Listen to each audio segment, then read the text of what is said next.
ما اتعودتش اخبي عليكم حاجة زي ما انتم متعودين. ولكن كنت مستنية شوية صراحة.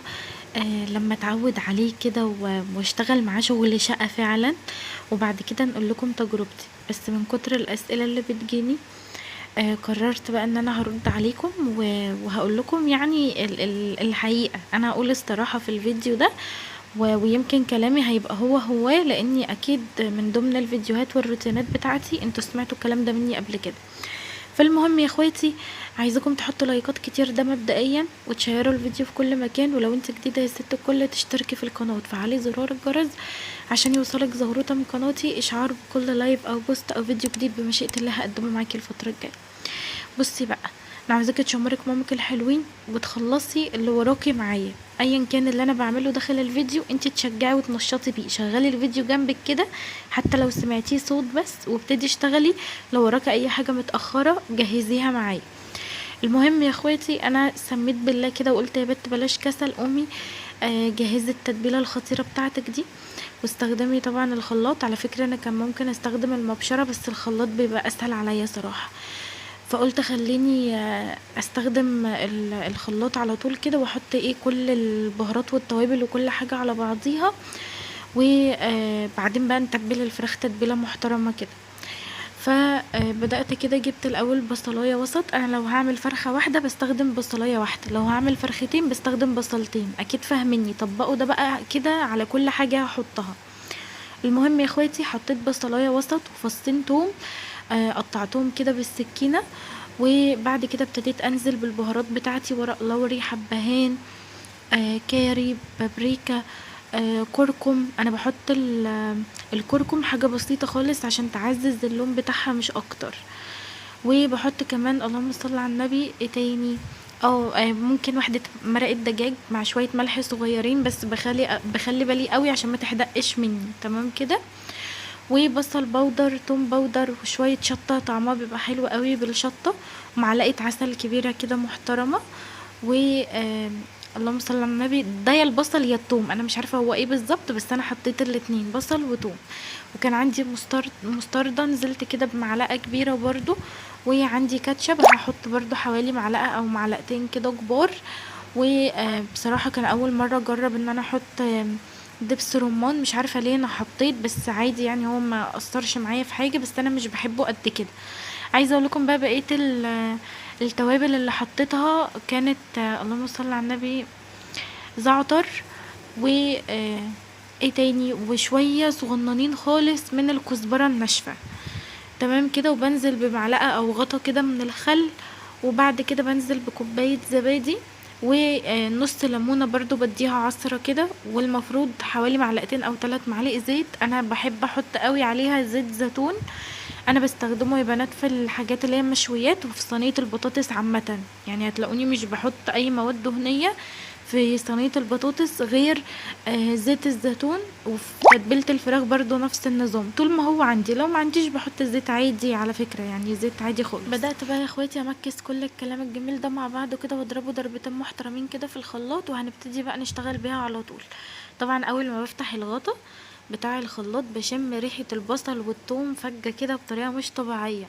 ده طبيعي على فكرة، بتبقى حلوة برضو لو البصلاية والثوم اتبشروا بالمبشرة بس ميزة العادية. الخلاط لما بنشتغل فيه الحبهان ورق اللوري بيبقوا مطحونين، يعني مش ظاهرين اصلا في التتبيلة. المهم بمسك بقى الفرخية، طبعا بتكون مغسولة كويس جدا ومتنضفة وغسلها بالملح وما فيهاش اي ريحة زفارة خالص، وبسيبها تتصفى على اقل من مهلها. بعد كده بمسكها بالسكينة وابتدي ان انا اغزغزها كده، اعمل فيها فتحات بسن السكينة، وبعدين هبتدي بقى اتبلها معاكم على طول. بصوا بقى يا بنات، طبعا انتوا عارفين ان انا شارية الخلاط بتاعي ده آه، يعني قبل ما اعزل بحاجة بسيطة، ملحقتش ان انا اشتغل عليه شغل كتير. غالبا اول مرة استخدمته كان اليوم اللي كنت رايحة اولد فيه لولي، لو فاكرين، وقلتلكم ان انا بدأت ان انا اشغله. وساعتها بصراحة تقلت عليه وما كنتش بحط مية مع ضرب الطماطم وكده، وطلع ساعتها دخان، وانا كنت خايفة، خفت لا يكون اتحرق لان كان اول مرة اصلا استخدمه.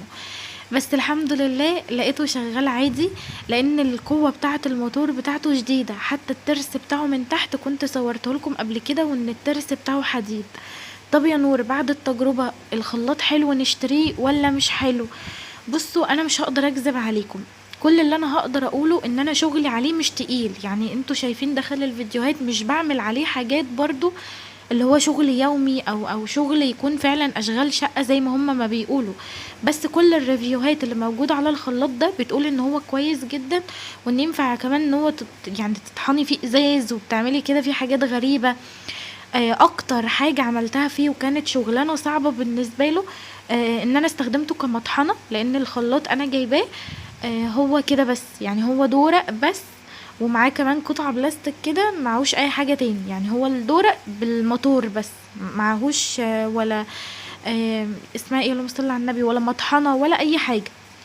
ف برضه لما بيبقى كل قطعة منفصلة عن بعضها بيبقى احسن، بس انا ما عنديش فبمشي حالي وبشتغل بيه كأنه مطحنة بالظبط. يعني قبل كده جربت معاكم اعمل فيه الفلفل الاسمر وطلع تحفة، وكمان عملت فيه الكمون بعد ما بحمص الكمون على النار بطحنه فيه وبرضه طلع حلو جدا واداني نتيجة كويسة. وينفع كمان ان انتي تحطي فيه حاجات مجمدة، بس طبعا بتشغليه بشوية مية وكده عشان الموتور ما يتحرقش بتاعه. وهو حلو، يعني اتفرجوا على ريفيوهات كتيرة هتقول ان هو كويس.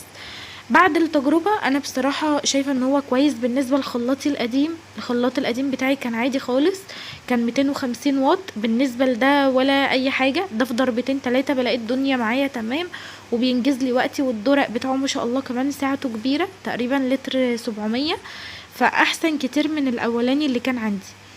بس يا بنات، فعن تجربة هو كويس، ولكن انا مش بشتغل بيه شغل يومي، انا صريحة معاكم بالزيادة. وكمان مش بحب اتكلم عن الحاجات اللي انا بستخدمها، لان ببقى محتاجة فيها وقت، يعني تدوني مساحة من الوقت ان انا استعملها، وعشان لما اطلع اتكلم عنها اكون بتكلم كده باستفاضة معاكم. بصوا يا بنات، مش هنضحك على بعض، كل حاجة دلوقتي بقت غالية، واقل جهاز كهربائي بمبلغ عشان تجيبي خلاط محترم ماركة كويسة هتلاقيه عامل مبلغ وقدره. فده بيقضي الحال، اللي هو انت برضو كل حاجة بالمحافظة بتعيش، فاهمين الفكرة؟ و اللهم صل على النبي، الحاجات الكهربائية المفروض احنا لما بنختارها او بنجيبها بتبقى من الحاجات المعمرة اللي مش كل شهرين 3 هتغيريها او تجيبي بدلها، فهمتوا الفكرة؟ بس فانا نقلت لكم. واللي حابب يجيبه يا بنات هو اسمه سوكاني، وتقريبا كان 4000 وحاجه واط، انا مش فاكره قوي يعني. المهم ان هو الواط بتاعه عالي قوي ما شاء الله، قوه الموتور بتاعته كويسه.